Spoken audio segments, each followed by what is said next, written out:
zalim meni besledin, gülür bilin hasretin. Hani seyretmeme, yüreği zarlama, yüzüme perdeler yapma. Sağrımdan beni ayırdın, kalbim yalanlara koydun. Yüreği kıymada, oyuna saymada, seni sen beyle yakma. Seninçe gönül yok bu dünyada, menimçe sen yok, yakma yoldu. Gözümü yaşar hasretlere, beni koyan yere. Gülümü hasret bil kimin aşığım sana. Şirini hasret perhat kimin aşığım sana. Aşık bulun bu dünyada, hasret bilen geçer mi? Al bu canım seninki onana yar. Anan sen sabretmekten deli buldum sensiz.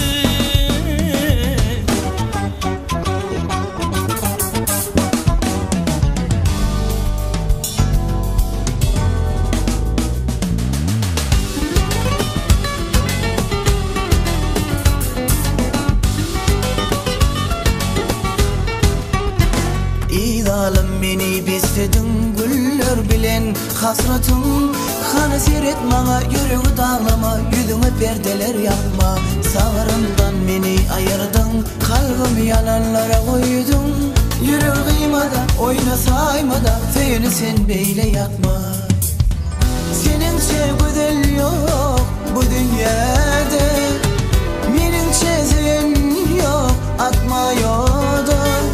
Gözümü yaşlan hasretlara yeni koymayda.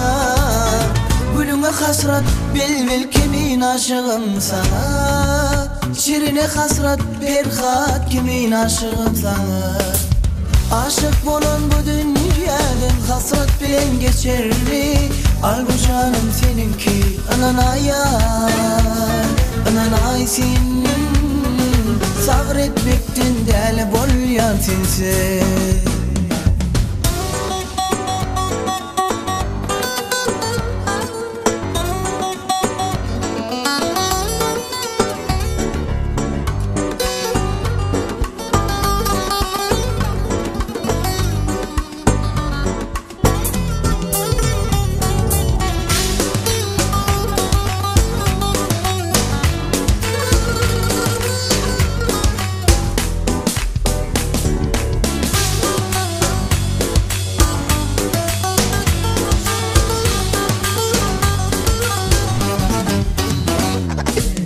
Aşık bolan bu dünyadan, hasret bilen geçer mi? Al bu canım seninki anana yar, anana sin. Sabretmekten deli bolyan sensin. Aşık bulun bu dünyada, hasret bilen geçer mi? Al bu canım seninki onana yar. Anan sen sabretmekten deli buldum sen.